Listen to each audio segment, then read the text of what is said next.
बॉलीवुड के comedy superstar Govinda के लिए मंगलवार की सुबह बेहद ही दर्दनाक बनकर साबित हुई।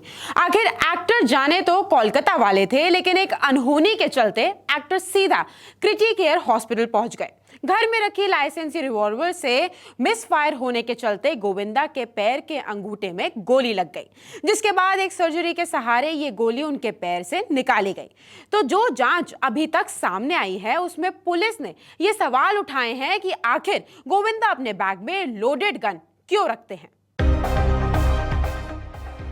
जी हां, आज सुबह ही गोविंदा गलती से अपने ही रिवॉल्वर से घायल हो गए, जिसके बाद उन्हें आनन फानन में मुंबई के क्रिटी केयर हॉस्पिटल में एडमिट कराया गया, जहां उनका ऑपरेशन हुआ।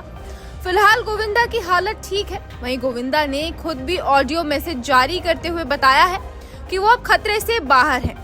तो पुलिस भी इस मामले की जांच में जुटी हुई है। सुबह से ही पुलिस फोर्स हॉस्पिटल के बाहर तैनात है। सुपर कॉप दया नायक भी गोविंदा से मिलने और इस मामले की पूछताछ के लिए अस्पताल पहुंचे थे। वहीं गोविंदा मामले में कानून के ये सवाल भी हैं कि आखिर एक्टर अपने बैग में लोडेड गन क्यों रखते हैं। दरअसल पुलिस के मुताबिक पिस्टल लोडेड था। बाहर जाने से पहले पिस्टल बैग में बंद रखते हैं। बैग को सिर्फ गोविंदा ही इस्तेमाल करते हैं। सुबह बैग में रखने के दौरान पिस्टल गिर गई। इसके बाद उनके घुटने के नीचे गोली लग गई। ऐसे में पुलिस फिलहाल इस बात पर अभी यकीन नहीं कर पा रही है। इसलिए पुलिस की जांच जब तक पूरी नहीं होती तब तक एक्टर को क्लीन चिट नहीं दी जाएगी, क्योंकि पुलिस जानना चाहती है कि आखिर गोविंदा के बैग में लोडेड गन रखने की पीछे की असली वजह क्या है। अब इन सारे सवालों के जवाब तो तभी मिल पाएंगे जब पुलिस की जांच पड़ताल पूरी होगी। लेकिन यहाँ हम आपको ये जरूर बता दें कि हाल ही में अपनी सियासी पारी को दोबारा शुरू करने वाले गोविंदा का नाम एक समय पर अंडरवर्ल्ड की दुनिया और यहाँ तक कि डॉन दाऊद इब्राहिम के साथ तक जोड़ा गया था। जी हाँ, ये वाकया है आज से ठीक 20 साल पहले का। साल 2004 में गोविंदा ने पहली बार अपने कदम राजनीति की दुनिया में रखे थे। तब एक्टर कांग्रेस से जीतकर संसद पहुंचे थे। गोविंदा ने तब उत्तरी मुंबई सीट से चुनाव जीता था। 2004 के लोकसभा चुनाव में गोविंदा ने बीजेपी के कई बार के सांसद और नेता राम नाईक को हराया था। हालांकि बाद में गोविंदा ने राजनीति छोड़ दी थी। इसी के बाद एक्टर पर दाऊद इब्राहिम संग कनेक्शन होने के आरोप लगे थे।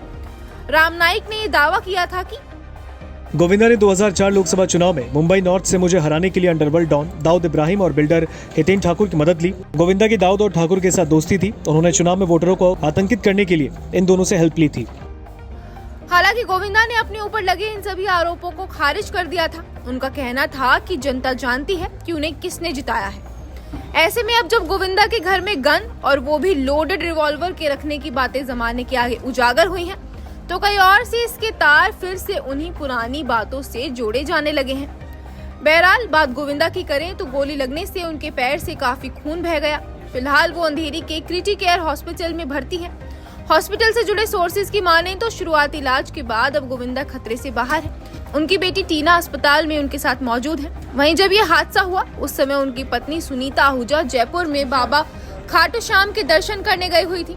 वहीं आज सुबह ही गोविंदा एक प्रोग्राम के लिए कोलकाता जाने वाले थे। सुबह 6 बजे की उनकी फ्लाइट थी, लेकिन अलमारी में पिस्टल रखते हुए मिसफायरिंग हुई और उनके घुटने के नीचे गोली लग गई और वो इवेंट की बजाय हॉस्पिटल पहुंच गए। एक्टर के भाई और रिश्तेदार उनसे मिलने के लिए लगातार अस्पताल पहुंच रहे हैं। Bureau report E24।